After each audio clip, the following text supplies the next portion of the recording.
అందరికీ నమస్తే. ఆంధ్రప్రభ భక్తి ఛానల్కి స్వాగతం. నేను సంతోషి. మనతో ప్రముఖ ఆధ్యాత్మికవేత్త ఆస్ట్రాలజర్ అనేటువంటి మైనంపాటి మురళీకృష్ణ శర్మ గారు ఉన్నారు. నమస్తే సార్. నమస్కారం. అంటే ఈ మధ్యన రీసెంట్ గా చూసుకున్నట్లయితే వరలక్ష్మి వ్రతం అంతా కూడా ఒక ట్రెండింగ్ గా చేస్తున్నారు.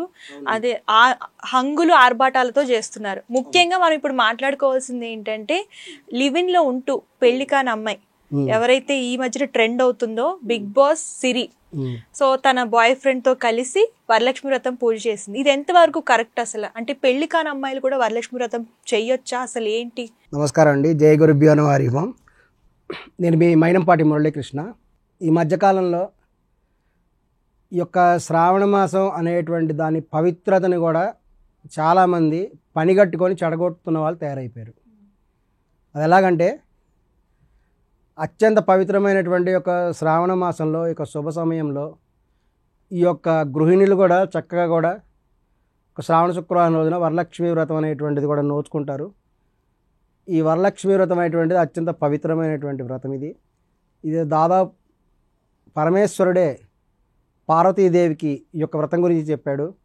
ఈ యొక్క కలియుగంలో కనుక ఈ యొక్క ముత్తైదువులు ఎవరైతే ఉన్నారో వాళ్ళు ఈ వరలక్ష్మి వ్రతం చేసుకోవడం ద్వారా వారికి అష్టైశ్వర్యములు కూడా సిద్ధిస్తాయి అని కూడా పరమేశ్వరుడు కూడా వివరించడం జరిగింది. అంతటి పవిత్రమైనటువంటిది ఈ యొక్క వరలక్ష్మి వ్రతం అనేటువంటిది. కానీ ఈ యొక్క కాలం మారుతూ వచ్చింది, కలియుగం వచ్చేసింది. కలియుగంలో ఈ యొక్క వ్రతం అనేటువంటి దాన్ని కూడా చాలా మిస్యూజ్ చేస్తున్న వాళ్ళు కూడా పెరిగిపోయారు. అది దాదాపు కొంతకాలం నుంచి కూడా జరుగుతూ వస్తున్నది. ఈ మధ్యకాలంలో సినిమాల్లో కూడా చాలామంది దేవుళ్ళని అపహాస్యం చేయటం, దేవతలను అపహాస్యం చేయటం, అదేవిధంగా బ్రాహ్మణులను అవమానం చేస్తూ ఒక బఫూన్ లాగా క్యారెక్టర్లను పెట్టడం సినిమాల్లో. కొన్ని సినిమాల్లో శివుణ్ణి కూడా ఒక ఇబ్బందికరమైనటువంటి ఒక పాత్రగా పెట్టేశారు సినిమాలో. ఈ విధంగా చేస్తూ కూడా చాలా పాపం కూడా చేస్తున్నారు.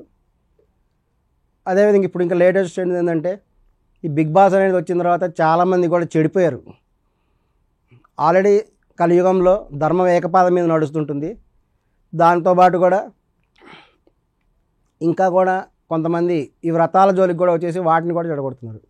వీటికి లైవ్ ఎగ్జాంపుల్స్ ఏంటంటే ఈ బిగ్ బాస్ ద్వారా వచ్చినటువంటి కొంతమంది తాము ఫేమ్ అవటం కోసం నిజమైనటువంటి పూజ అనేటువంటిది భగవంతుడికి భక్తునికి మధ్య మాత్రమే అనుసంధానమై ఉంటుంది.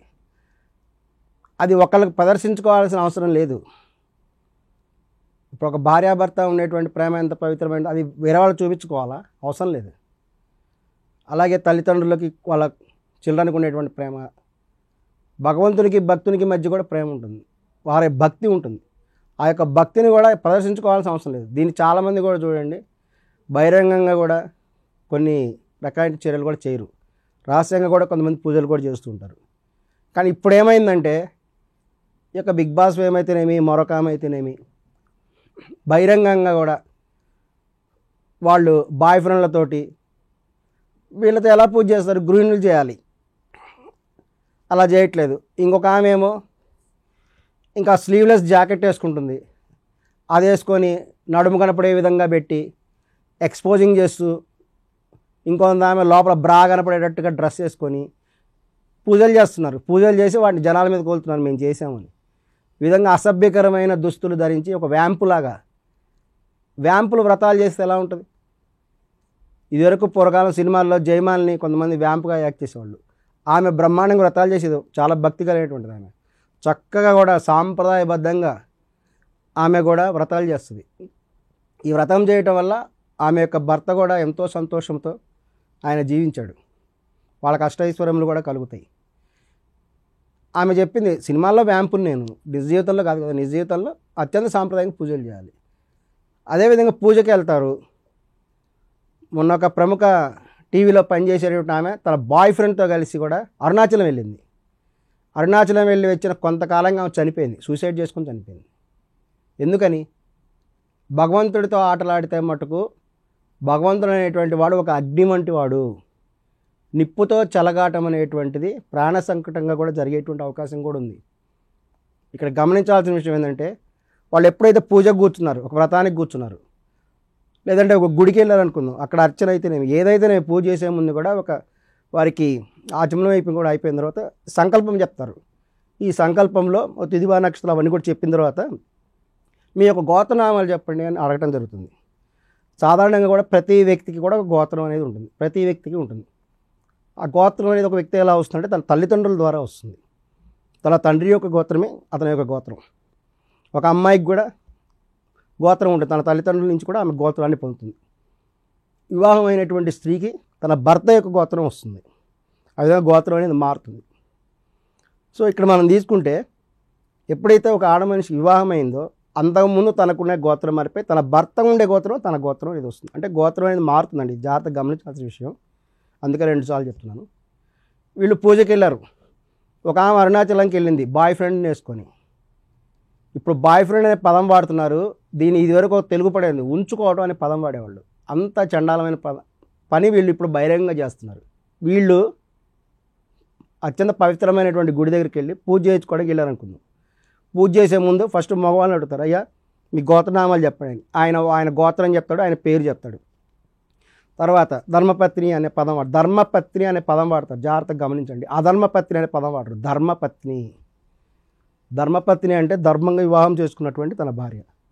ఈమె గర్ల్ ఫ్రెండ్ అయితే ఈమె పెళ్ళం అవుతుందా, పత్ని అవుతుందా? అవ్వదు కదా. సరే, ఇతను పంతులు గారి దగ్గర ఏదో దాచిపెట్టడానికి ప్రయత్నం చేశాడు అనుకుందాం. సరే, నా భార్య అండి అని చెప్పాడు. ఓకే, గోత్రనామాలు అడుగుతారు పంతులు.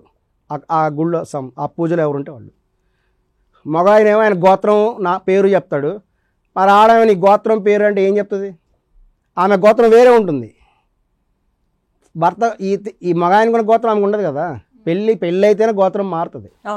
పెళ్ళి కానీ ఆడపిల్లకి తన గోత్రం వేరే గోత్రం ఉంటుంది, పేరు ఉండొచ్చు, కానీ గోత్రం మారిపోతుంది. ఖచ్చితంగా కూడా దేవుడి ముందు తప్పు చేసుకొని తప్పించుకోలేరు.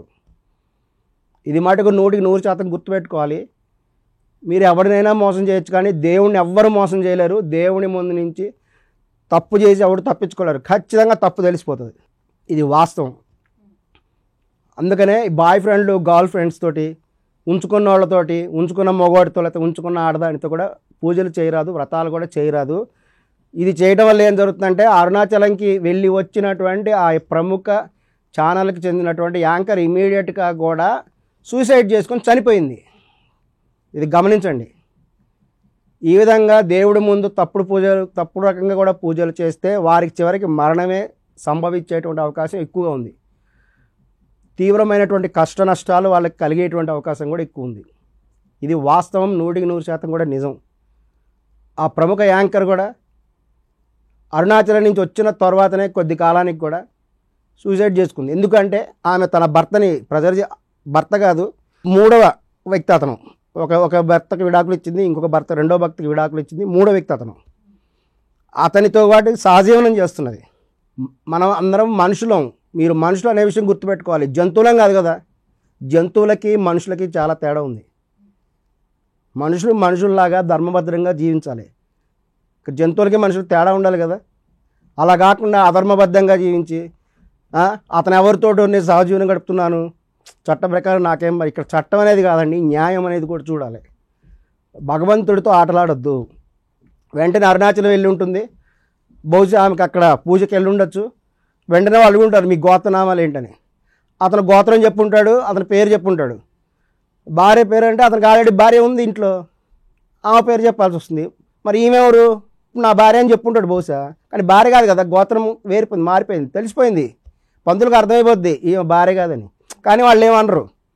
వాళ్ళు ఏంటంటే వీళ్ళు ఏది చెప్తే అది గోత్రనామాలు చేసి పూజ చేసి పంపించేస్తారు. ఇంతకీ ఇప్పుడు వరలక్ష్మి వ్రతం పెళ్లికాని అమ్మాయిలు చేసుకోవచ్చా, చేసుకోకూడదా? సాధారణంగా వరలక్ష్మి వ్రతం అయినటువంటిది పెళ్ళి అయినటువంటి స్త్రీలు చేస్తారు. పెళ్లి కానటువంటి స్త్రీలు గౌరీ వ్రతం అనేది కూడా చేస్తారు. మంగళగౌరి వ్రతం అనేది ఉంది. సాక్షాత్తు పార్వతీదేవి కూడా పరమేశ్వరుని భర్తగా పొందడం కోసము ఆమె యొక్క వ్రతం కూడా చేసింది. ఈ రోజున కూడా చాలామంది వివాహ సమయంలో కూడా ఈ పెళ్లి కానీ ఒక పెళ్లి కూతురు ఆడపిల్ల చేత అదే వ్రతం కూడా చేయిస్తారు. అక్కడ కూర్చోవచ్చు, శుభప్రదమే. తల్లిదండ్రుల దగ్గర కూడా సాంప్రదాయాలు కూడా వాళ్ళు నేర్చుకోవచ్చు. కానీ ఏంటంటే వివాహిత స్త్రీలు మాత్రమే ఈ యొక్క వ్రతం కూడా చేస్తారు. ఒకటే చెప్తున్నామండి, దయచేసి మీరు వ్యక్తిగతంగా ఏమైనా పూజలు చేసుకుంటే చేసుకోండి. బాయ్ ఫ్రెండ్తో తిరిగి ఉంచుకున్న వాళ్ళతో వ్రతం చేశాము, ఒక పూజకి వెళ్ళాము, మా యొక్క మిత్రుడు ఇంట్లో ఆమె కడ్రాయి వేసుకొని తిరుగుతుంది. తీవ్ర దిగ్భ్రాంతికి లోనయ్యారు. పూజకి వెళ్తే ఆ ఇంట్లో ఆడపిల్ల, చిన్నపిల్ల కాదు, 25 ఏళ్ళ అమ్మాయి, కడ్రాయి వేసుకొని తిరుగుతున్నది ఇంట్లో. ఏంది అంటే ఆమె ప్రొఫెషన్ బాక్సింగ్ అట. బాక్సింగ్ కాబట్టి బాక్సింగ్ ప్రాక్టీస్ చేస్తుంది. వీళ్ళు పూజ చేయడానికి కూర్చుంటే ఆ అమ్మాయి కడ్రాయి వేసుకుని ఇంట్లో తిరుగుతుంది అటు ఇటు. ఇది చూసే వాళ్ళకి ఎలా ఉంటుంది? ఆ వాతావరణం ఎంత కలుషితం అవుతుంది, మానసికంగా ఎంత డిస్టర్బ్ అవుతుంది. వాళ్ళ ఇంట్లో వాళ్ళు పట్టించుకోవట్లేదు అసలు. They are encouraging. వాళ్ళ మదర్ ఖచ్చితంగా చెప్పాలి, ఏందమ్మాయి మంచి డ్రెస్సులు వేసుకో, కడ్రాయి వేసుకుని తిరిగిది ఏంటి అమ్మాయి, ఆడపిల్ల 25 ఏళ్ళ అమ్మాయి, కనీస వస్త్రాన్ని ధరించాలి కదా. ఇటువంటి చేష్టలు చేయొద్దు. దయచేసి పూజలు జరిగేటప్పుడు నియమాలు పాటించండి.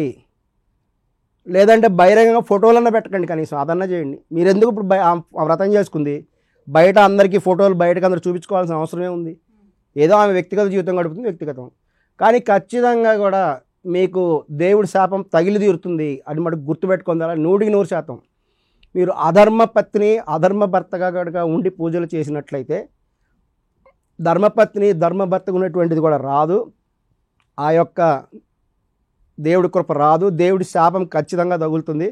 తత్ఫలితంగా ఇటువంటి పూజలు చేస్తున్న ఈ బిగ్ బాస్ ఫేము ఆమె అయితేనేమి, మరొకరైతేనేమి, ఎవరైనా కానీ, వాళ్ళనే కాదు, అంతేకాకుండా అసభ్యకరమైన దుస్తులు ధరించి దైవ పూజ చేసే వాళ్ళకి కూడా ఖచ్చితంగా చెప్తున్నాము, ఖచ్చితంగా కర్మ ఫలితం అనుభవించక తప్పదు. ఇది గుర్తుపెట్టుకోండి.